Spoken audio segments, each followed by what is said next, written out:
오늘은 49번째 개송부터 시작하도록 하겠습니다.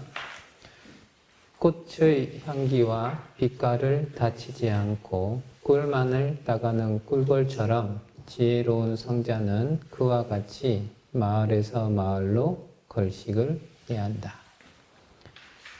이 개송은 부처님께서 목련존자를 시켜가지고 이 구두쇠를 제도하는 과정에서 나왔는데, 이 목련존자를 시켜가지고 제도하는 그 구두쇠인 장자는 어떤 사람이었느냐?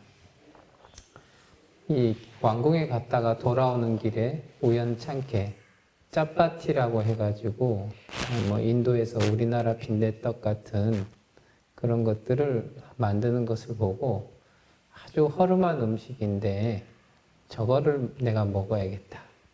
근데 그걸 먹으려고 할 때 부인이 그러면 동네에 다 사람들이 다 먹을 수 있게끔 구우면 되겠습니까? 하는데 그게 아까워요.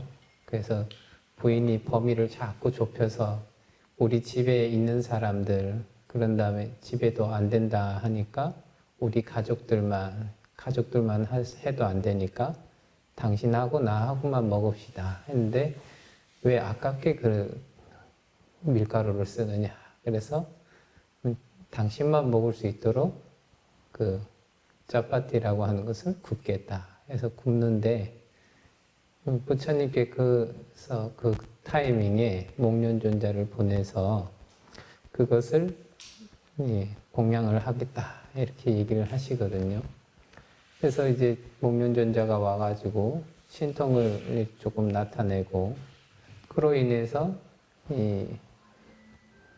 그 장자가 부처님께 공양을 낼 만한 마음을 내게 되고, 그래서 이제 부처님께 공양을 올렸는데, 이 부처님께 공양을 쭉 올려도 제일 처음에 장자가 먼저 이렇게 만들었던 짜파티라고 하는 그 숫자가 줄어들지 않고 부처님과 여러 제자 스님들이 같이 그 공양을 잡수셨다. 그래가지고 그 공양을 하고 나서 이 장자가 부처님한테 교화를 당해서 앞으로는 보시하는 삶을 잘 살아야겠다. 그러면서 이제 삶이 전체적으로 바뀌게 되는데, 비구들이 이 목련존자가 그 구두쇠인 장자를 교화하는데 참 잘한다 칭찬을 하면서 어떤 얘기를 하냐면은, 목련존자는 사람에 대해서 그 상대방들이 믿음을 잃지 않게 하고 재산에 손해를 끼치지 않으면서도 그 장자를 교화했다. 그래서 교화해가지고 그 인색함을 버리고 보시를 잘 하게끔 만들었다. 참으로 훌륭하다. 그 얘기를 하니까 부처님께서 마찬가지로 목련존자를 칭찬해 주시면서 그러면서 이런 개송을 얘기했다.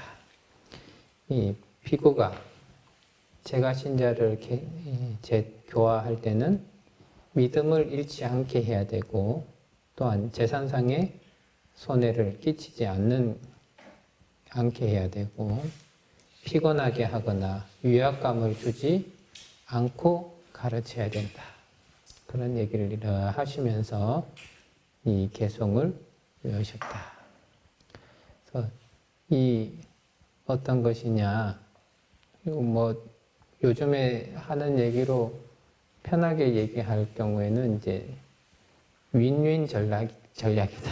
이렇게 얘기를 할 수가 있는데, 수행자는 수행에 필요한 것만을 취해서 갈 뿐이지 그 사람에게 어떠한 손해라든지 혹은 해침을 가지고 가려고 하지 않고, 그 상대방에 대해서 뭔가를 뺏으려고 가지 않고 자비심으로써 가고, 상대방들도 어차피 거기에 해침을 받지 않고 자기의 믿음을 잘 지키면서 자기가 하는 좋은 행동들을 쌓아 나가면서 복을 짓고, 그 다음에 부처님의 제자들로부터 가르침을 듣고, 이러면서 서로가 서로에게 부족한 점을 채우고, 필요한 점을 채우고, 이렇게 가는 것이 바로 어떤 것과 같느냐.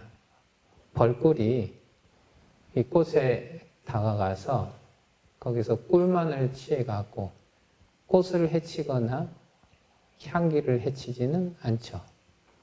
오히려 꽃이 열매를 맺을 수 있게 도와주는 것처럼 이 스님들이 교화를 할 때는 그와 같이 해야 된다. 해치거나 하지 않고 오히려 그 사람이 뭔가 성취하려고 하는 부분들을 성취할 수 있게 복덕을 쌓게 하고 공덕을 쌓게 하고 진리에 대한 믿음을 내게 하고 그러면서 가야 된다. 우리도 마찬가지로 누군가를 이렇게 교화를 시키고 뭔가 변화를 시키고 그 사람에게 유의미한 어떠한 영향력을 끼칠 때 좋은 쪽으로 영향력을 끼치려고 한다면은 그 사람이 가지고 있는 어떠한 믿음을 잃지 않게 하고 또한 그 사람이 생각했을 때 내가 지금 큰 손해를 입고 있다. 내가 지금 저 사람한테 큰 서비스를 하고 있어서 내가 지금 좀 많이 아깝다. 이런 생각이 일어나게끔 하면서 뭔가를 추진을 하면은 또 얘기가 되어지지 않고 사람을 피곤하게 만들면서 뭐라 하면은 저 사람과는 더 이상 얘기하고 싶지 않다.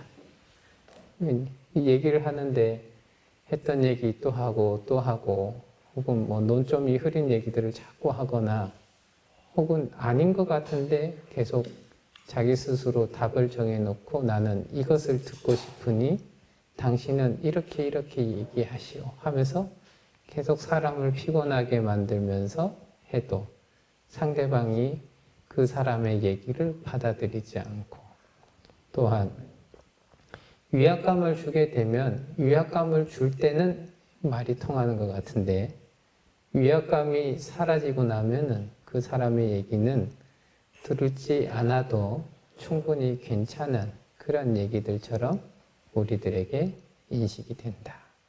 그런 것처럼 이 스님들이 걸식을 하러 간다 하는 것은 그날 스님, 부처님의 경전 속에서 부처님이나 부처님의 제자들이 맨날 갔던 데만 가는 게 아니라 그날 자기 발길 닿는 대로 가가지고 걸식을 하면서 음식을 얻고 음식을 얻으면은 짧게 축원해주고 축원해준 다음에 그 사람들이 법문을 청하면은 짧게 법문해주고 그러면서 이렇게 오시는 모습들이 경전에 쭉 실려 있거든요.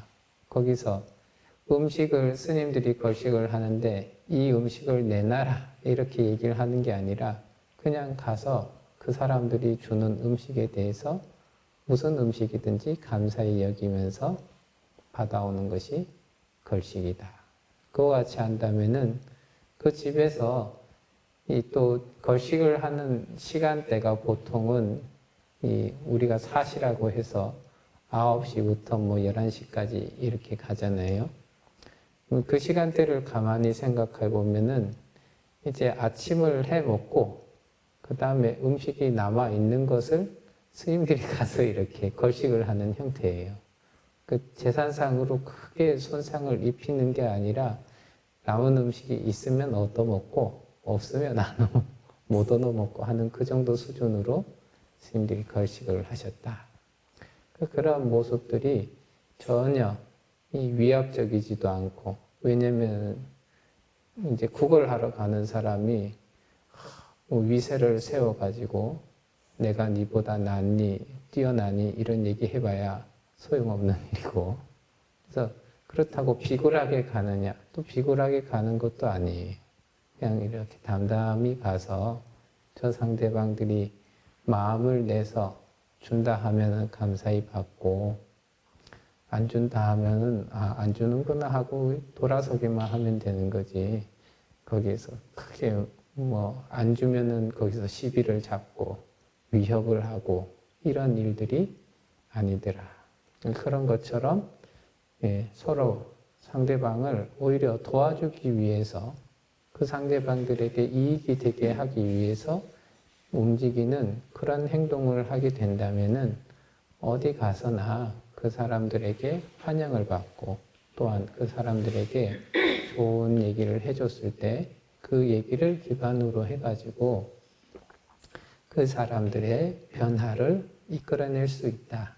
그런 것처럼 이 생활을 해야 된다 하면서 이 개송을 말씀하셨습니다. 그 다음에 50번째 개송이 되겠습니다. 남의 허물을 보지 말라. 남이 했건 말았건 상관하지 말라. 다만 내 자신이 저지른 허물과 게으름만 보라. 이 나체 수행자, 즉 니건자들을 믿고 있던 신도가 있었습니다. 근데 주변 사람들이 부처님이 매우 훌륭하다 하니까 부처님의 법문을 좀 듣고 싶다 해서 청하는데 이 나체 수행자가 부처님의 법문을 들으면은 자기를 홀대할 거다라는 이제 생각을 갖죠. 그래서 방해를 하는데 어떻게든지 간에 부처님께서 오셔서 공양도 받으시고 법문을 딱 들으니까 마음이 열려서 매우 기쁜 마음을 가지게 되었다.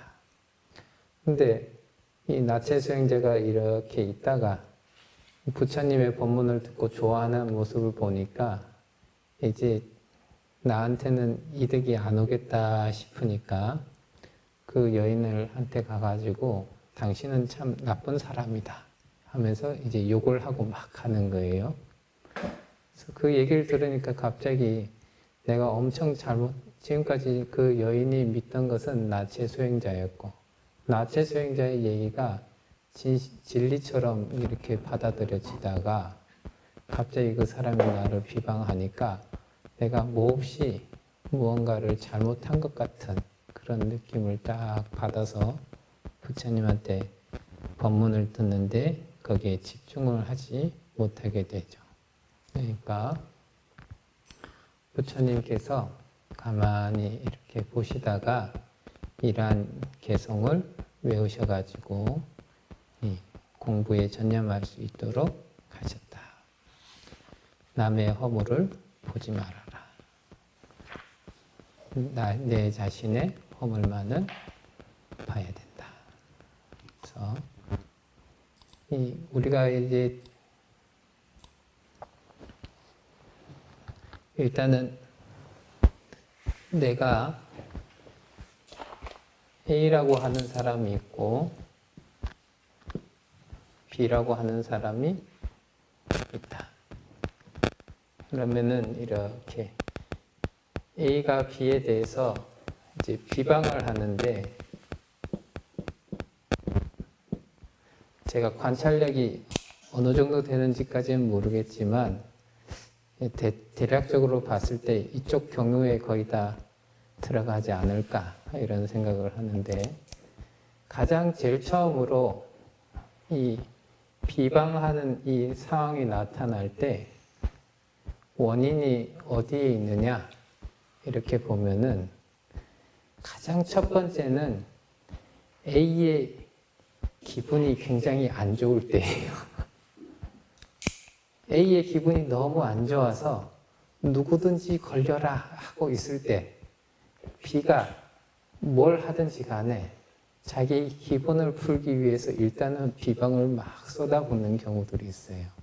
B의 입장에서는 비방을 당하니까 매우 힘들다, 감정적으로 매우 좀 어렵다 이런 생각을 하고 내가 뭔가 잘못했는가 이런 생각들을 할 수 있는데 일단은 상대방의 상태를 한번 우리가 살펴볼 필요가 있다는 거죠.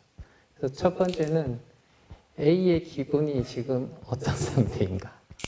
감정이 매우 들떠 있고 굉장히 화가 나 있는 상태인가. 이러면은 비방을 하기가 쉽다. 두 번째는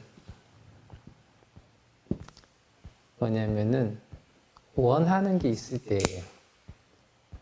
자기가 원하는 어떠한 대답이라든지 행동이라든지 혹은 반응이라든지 이런 것들을 끌어오기 위해서 요즘에 무슨 가스라이팅이라고 하는 뭐 그런 말들도 있던데 어떠한 것들을 원해서 그것을 끌어내기 위해서 비방이라는 방법을 쓸 때가 있어요.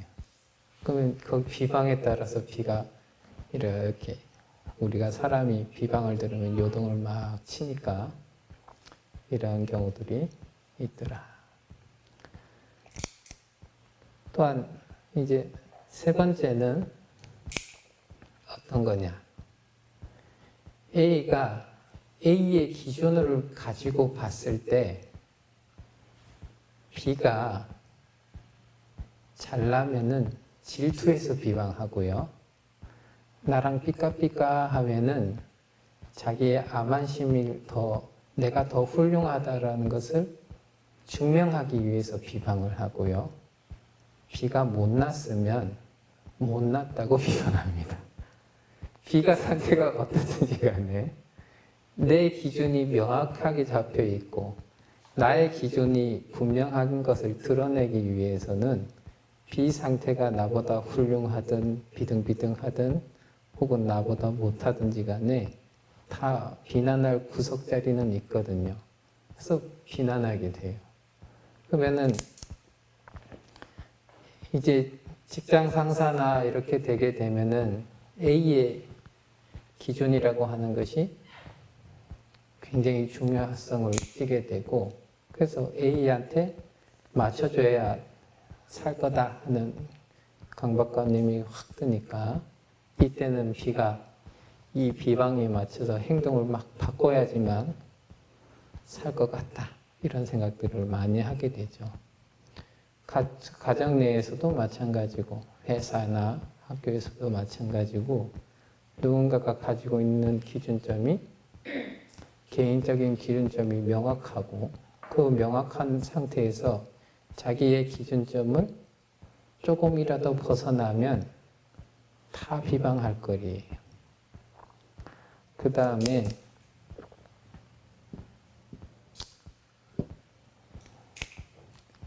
아마 2번이랑 조금 겹치지 않을까 싶긴 한데 자기가 매우 매우 훌륭한 사람이다. 이렇게 해서 뭔가 결핍된 자리가 있어요. 결핍된 자리를 채우기 위해서 존경을 받거나 인정을 받거나 사랑을 받거나 하는 것이 굉장히 큰데 그런 원하는 것들에 대해서 B가 눈치가 없다. 일단 비판을 합니다. 저건 참 눈치가 없다. 왜 저거밖에 못하냐. 이러면서 비방을 쭉 합니다. 그리고 A가 만약에 좋은 기준을 가지고 아주 좋은 사람으로서 옳은 행동을 한다고 했을 때 B가 정말로 잘못한 행동을 하고 있을 때 비난받을 만합니다. 자기가 못 살 때 또는 A가 이렇게 잘 살 때 관점이 조금 달라서 이 B가 하는 행동이 완전히 나쁜 건 아닌데 좀 타이밍이나 장소에 따라서 조금씩 틀려 먹을 때가 있어요. 그러면 그때마다 우리는 이제 비방을 쭉 하거든요. 근데 어떤 이 상태에서 자기가 B라고 하면은 어떻게 돼야 되느냐. 먼저 비방을 할 때 물론 이제 자기의 잘못을 이렇게 생각할 것도 있겠지만서도 이 지금 비방하는 A라고 하는 사람이 과연 좀 어떤 사람인가를 한번 좀 생각할 필요가 있어요. 그래서 경전에서 1장에서 보면은 이 여러 비구들 가운데 두타행을 하고 계율 배우기를 좋아하고 부끄러워할 줄 아는 비구들이 잘못한 비구를 나무랬다, 이런 표현들이 나와요. 그러니까 두타행을 한다 하는 것은 이 세상에 탐욕심을 극도로 줄여서 이 욕에 잘 걸리지 않는 그러한 분들, 그 다음에 계율 배우기를 좋아해서 언제나 이 부처님의 청정법 안에 살아가는 사람들, 부끄러워할 줄 안다 하는 것은 계율을 간간히 범하긴 하지만 자기가 뭘 잘못한 줄 알아서 자기 반성, 그래서 자기를 고쳐서 나아갈 수 있는 힘이 있는 사람들, 이런 사람들이 잘못한 사람을 나무라면서 너 그러면 안 된다, 이런 얘기를 해요. 그러니까 지금 A라고 하는 사람이 과연 이 삶이 좀 바른 쪽으로 살아가려고 노력하는 사람인가? 그냥 좀 단순하게 하면은 좀 좋은 사람인가? 나쁜 사람인가? 그냥 평범한 사람인가? 이렇게 했을 때 좋은 사람들이 나에 대해서 조금 비판적인 사고를 가지고 있었다면은 그거는 내가 저 사람들의 선한 부분에 아직 많이 못 미치기 때문에 그런 내용을 가지고 비난을 할 거예요. 그러면은 내가 이런 부분들을 고쳐놔야겠구나, 이렇게 생각을 할 수가 있죠. 근데 그러한 이 스스로를 정말 바르고 잘 살려고 하는 그러한 사람이 아닌 경우에는 대체적으로 자기의 감정이나 자기의 이익들을 위해서 그냥 얘기를 할 경우들이 훨씬 많더라. 그거는 그 사람의 관점이 조금만 바뀌거나 감정 상태가 조금만 바뀌거나 생각이 조금만 바뀌면 금방금방 변해갈 것들이다. 그래서 그때 얘기를 쭉 듣더라도 거기에서 무슨 내용인구나, 제가 왜 저러는구나 이해를 하고 그냥 무던히 이렇게 흘러가듯이 마음을 흘러가게 해두면은 괜찮은 태도가 될 거고요. 이 앞에 이 사람들이 이렇게 비방을 해도 일단은 자기가 지금 어떠한 상태에 어떠한 행동들을 지금 꾸준히 해나가고 있었던가, 이런 것들을 한 번쯤 더 살펴봐서 이렇게 해야 되지, 안 그러면은 이런 데 계속 휘둘려 가지고 내가 지금 어느 쪽으로 가고 있는지 잘 알 수 없는 그 상태로 자기를 두는 경우들이 많다. 그래서